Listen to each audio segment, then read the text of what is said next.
సరే స్వామి, ఇప్పుడే వెళ్ళి నా భర్త నేను విడిపించుకుంటాను. వస్తాను స్వామి.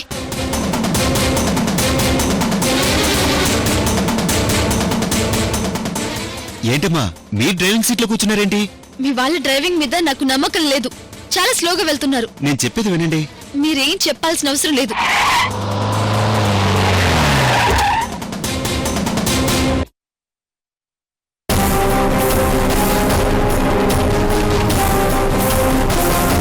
ఎస్ఐ గారు, ఇదే ఈ ఇంటినే నేను నీళ్లకుండలో చూసింది.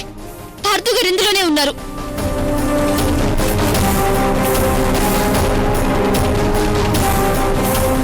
పార్థు గారు, పార్థు గారు!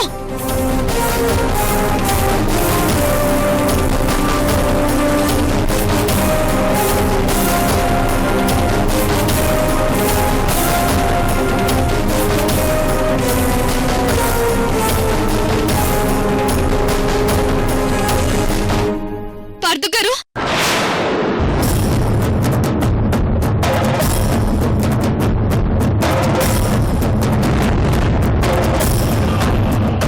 పార్థు గారు!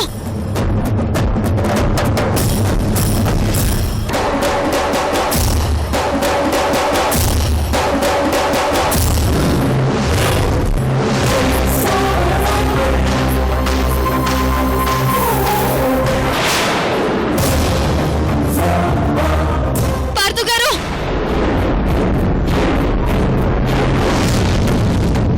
పార్థు గారు! పార్థు గారు!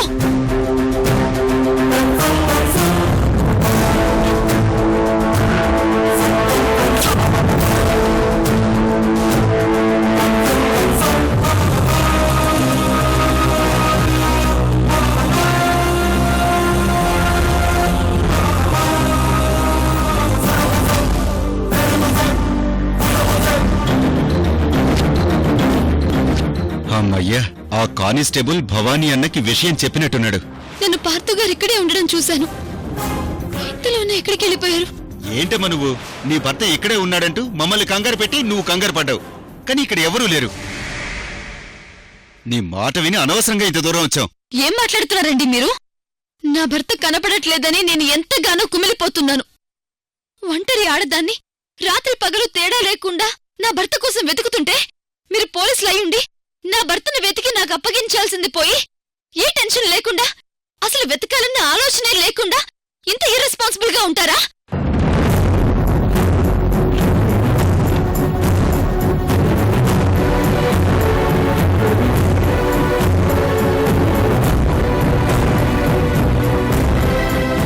పార్థు గారు,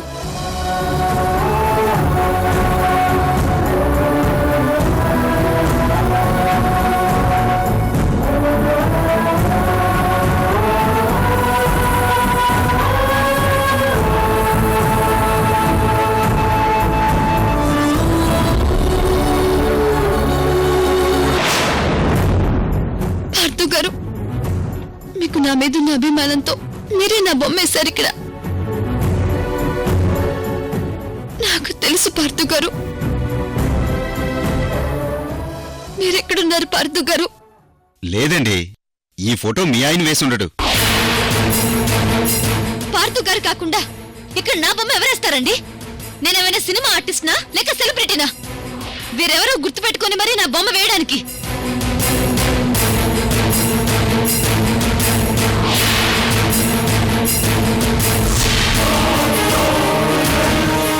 ఇప్పుడే తాగిన ఈ సిగరెట్లు, ఈ ఇంటి వాతావరణం అంతా చూస్తుంటే ఇప్పటి వరకు అందరూ ఇక్కడే ఉన్నారు.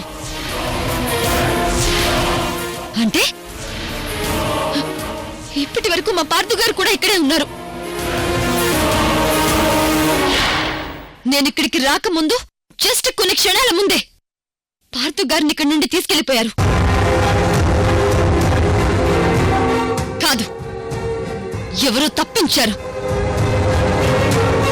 చెప్పండి, ఆ భవాని దగ్గర ఎంత డబ్బు తీసుకున్నారు? చెప్పండి, ఆ భవాని మీ ఒక్కొక్కరికి ఎంత ఇస్తున్నాడు?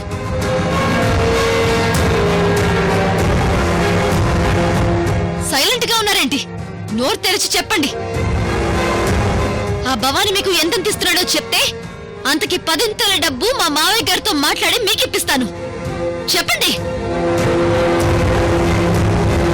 మీరు ప్రజల కోసం పనిచేస్తున్నారా లేక భవానీ కోసం పనిచేస్తున్నారా? ప్రభుత్వం మీకు ఉద్యోగాలిచ్చి వేలకు వేలు జీతాలిస్తోంది ఎందుకేనా? మీ భర్త కనబడట్లేదని ఏదో ఆవేశంలో మాట్లాడుతున్నారే తప్ప వేరే ఉద్దేశంతో కాదు. మేము అర్థం చేసుకోగలం. నువ్వేం టెన్షన్ పడకమ్మా.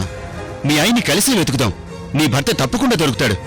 వద్దు వద్దు. మిమ్మల్ని నమ్ముకున్నా, మీతో కలిసి వెతికినా మా ఆయన నాకు దొరకరు. అసలు మీ పోలీసులనే ఆలోచన వచ్చినా కూడా నాకు మా ఆయన దొరకరు. లేదమ్మా, ఈసారి చాలా పక్కగా ప్లాన్ చేసి మీ భర్తను పట్టుకుందాం. వద్దని చెప్తున్నాను కదా. నేనే నా భర్తను వెతుక్కుంటాను. మా ఆయన్ని విడిపిస్తానని చెప్పి మిమ్మల్ని నమ్మి మీతో వస్తే మీరే ఆ భవానికి ఇన్ఫర్మేషన్ ఇచ్చి మా ఆయన నా నుండి దూరం చేస్తారా? ఏంటమ్మా అలా మాట్లాడతారు?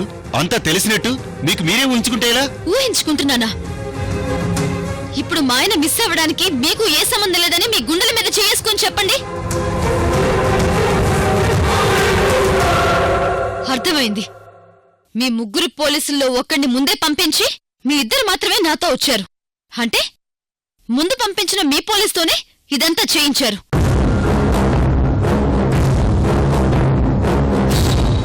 మీ కారు ముళ్ల మీదకెందుకెళ్ళిందో, మీ కార్ టైర్ ఎందుకు పంచర్ అయిందో, మీరంత స్లోగా కారెందుకు నడిపారో నాకు పూర్తిగా అర్థమైంది.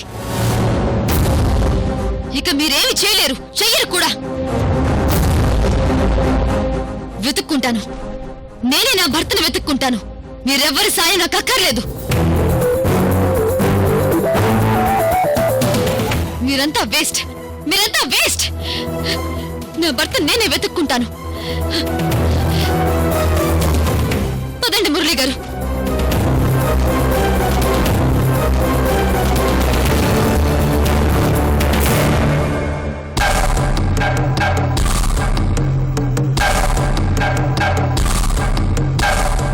నమస్తే అన్న. వాడెక్కడా? లోన గదిలో ఉన్నాడన్నా.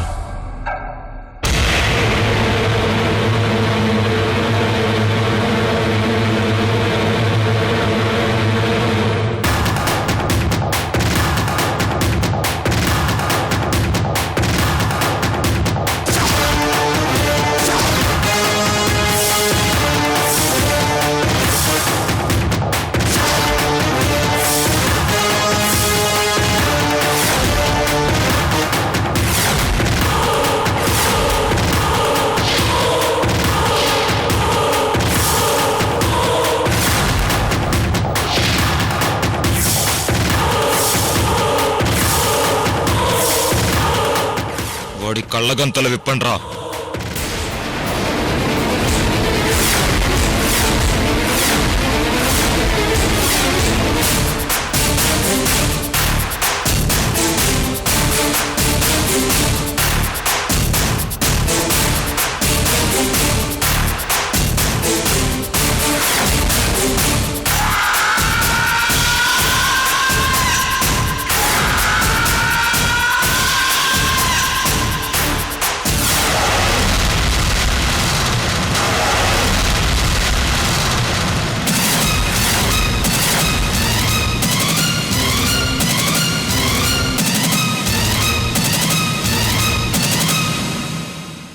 ఇక్కడికి తీసుకొచ్చారేంటి అని చూస్తున్నావా? మరేం లేదు. నిన్నింతకు ముందు దాచిన ప్లేస్ ఎవరికీ తెలీదు. కానీ నీ భార్య చాలా తెలివిగా నువ్వు అక్కడున్నావని తెలుసుకొని నిన్ను కాపాడుకోవడానికి అక్కడికి వచ్చింది. అందుకే నిన్నిక్కడ షిఫ్ట్ చేశాం. ఏంటి? నాకోసం నా అమూల్య వచ్చిందా? తనొక్కతే రాలేదు, పోలీసులు వెంట పెట్టుకుని మరీ వచ్చింది. అమూల్య నన్ను వెతుక్కుంటూ వచ్చిందంటే ఇక నేనెక్కడున్నానో కనిపెట్టి నన్ను విడిపిస్తుంది. అంతే కదా, నా భార్య నేను పోలీసులకి పట్టించి తీరుతుంది.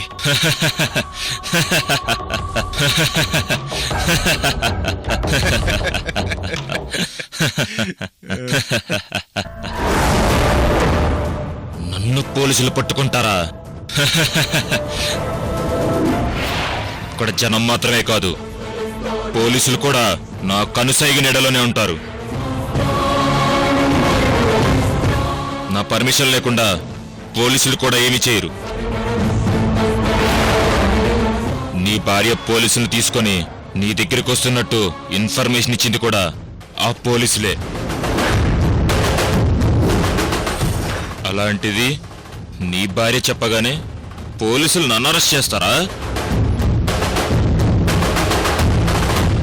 నీకొక అవకాశం ఇస్తున్నాను. రేపు ఉదయంలోగా అన్నీ మానుకొని ఫ్యాక్టరీ పనులన్నీ వదిలేస్తానని ఒక్క చిన్న సైన్ చేస్తే నిన్ను విడిచిపెడతాను. కాదు కూడదని నువ్వు ఇంకా మొండిగానే ఉంటే నేను ఇంకేం ఆలోచించను.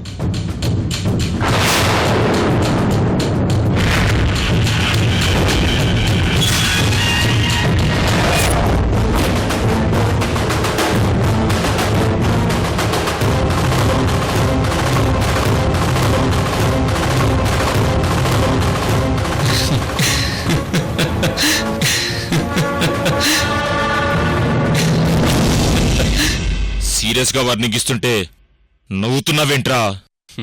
నువ్వు నాకు వార్నింగ్ ఇస్తున్నట్టో ఇంకో ఛాన్స్ ఇస్తున్నట్టో లేదో నా ముందు నించొని అడుక్కుంటున్నట్టుంది. ఆ పోలీసులు నీ వాళ్లే కావచ్చు, కాని అమూల్య నా భార్య. నన్ను విడిపించుకునేంతవరకు నా భార్య ప్రయత్నాలు చేస్తూనే ఉంటుంది. చివరికి నన్ను విడిపించి తీరుతుంది. 100 గొడ్లు తిన్న ఒక రాబందు కూడా ఒక చిన్న గాలివానలో కొట్టుకుపోతుంది. అలాగే ఏదో ఒకరోజు నీకు నీ పాపాలకు కూడా ముగింపొస్తుంది.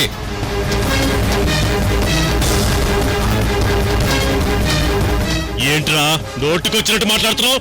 నిన్ను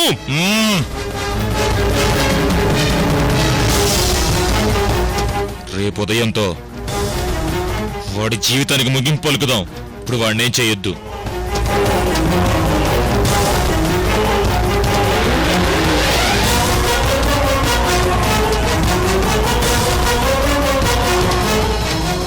అమూల్య, నన్ను వెతుక్కుంటూ ఒక్కదానివే కష్టాలు పడుతున్నావా? అమూల్య,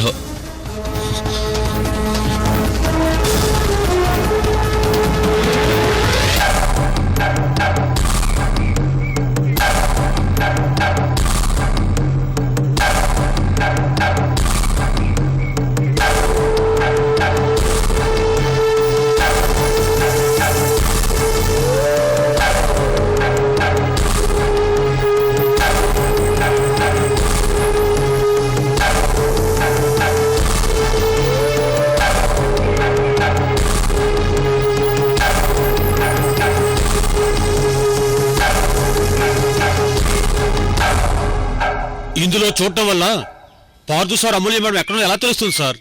వెళ్ళి వెతికితే కదా తెలుస్తుంది. అమ్మ ఖచ్చితంగా ఈ అడవిలోనే ఈ చుట్టుపక్కల ఎక్కడో ఉండి ఉంటుంది. అందుకే చూస్తున్నాను. ముందు అమ్మ ఎక్కడుందో తెలిస్తే పార్దుగారి గురించి క్లూ దొరుకుతుంది. ఆ తర్వాత పార్దుగారిని కూడా కాపాడొచ్చు.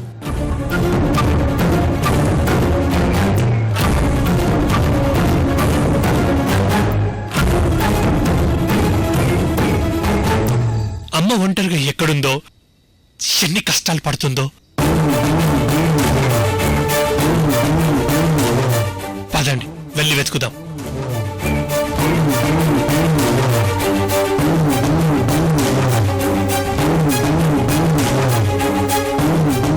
అమ్మా!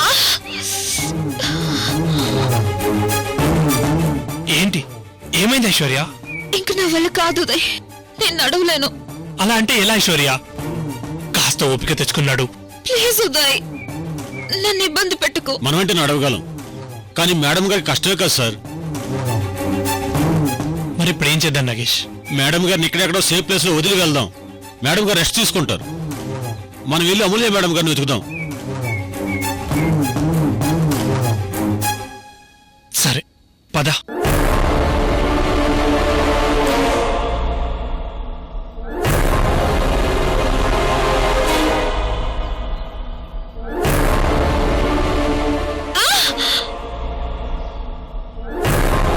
మళ్ళీమైంది ఐశ్వర్య?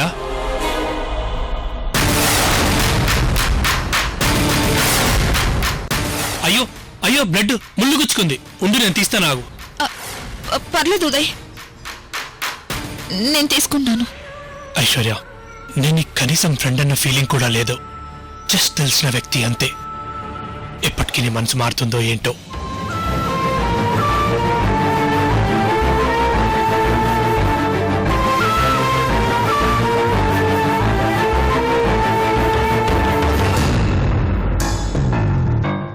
ఇక పదండి.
మదిలో నీవేగా ప్రాణంలా మారి నా ఎదుటే ఉన్నావా ఆశవై శ్వాసవై స్వప్నమై ప్రేమ అడుగులో అడుగువై గమ్యమై రావా కలతీరే దాకా కలత విడని మనసా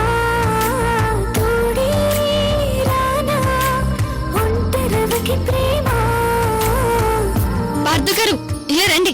ఎక్కడికి? రండి చెప్తాను.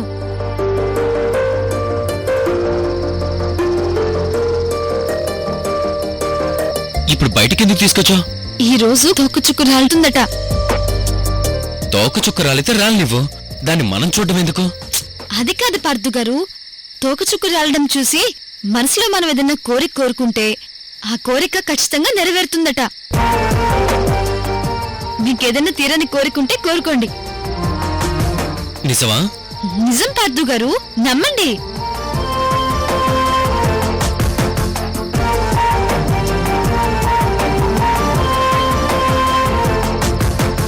పార్థు గారు, చూడండి చూడండి.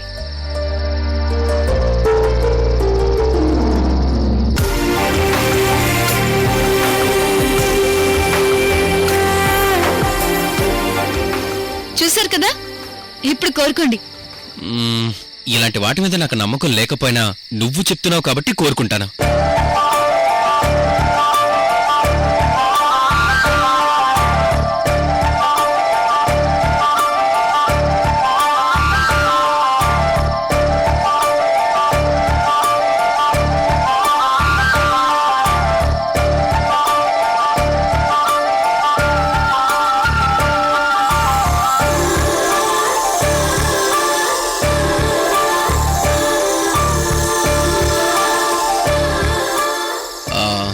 అవును, ఇంతకీ నువ్వేమని కోరుకున్నావు అమూల్య?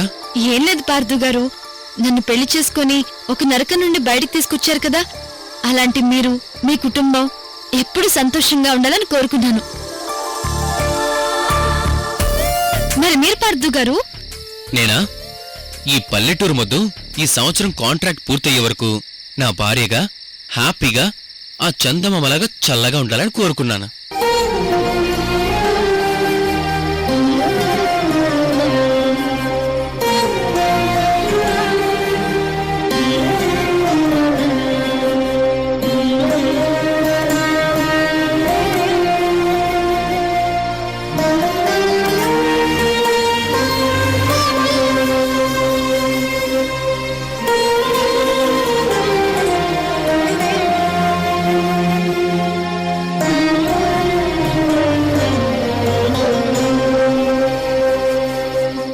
పార్థు గారు అలా చూస్తున్నారు?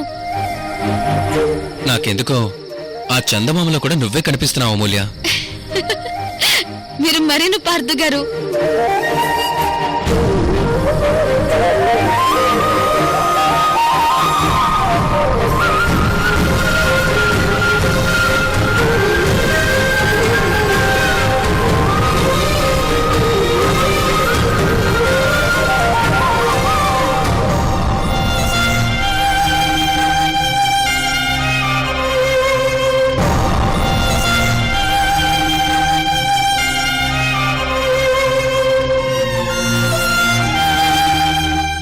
చుక్క రాలడం చూసి మనసులో కోరిక కోరుకుంటే అది జరుగుతుందని అమూల్య అప్పుడు చెప్పింది.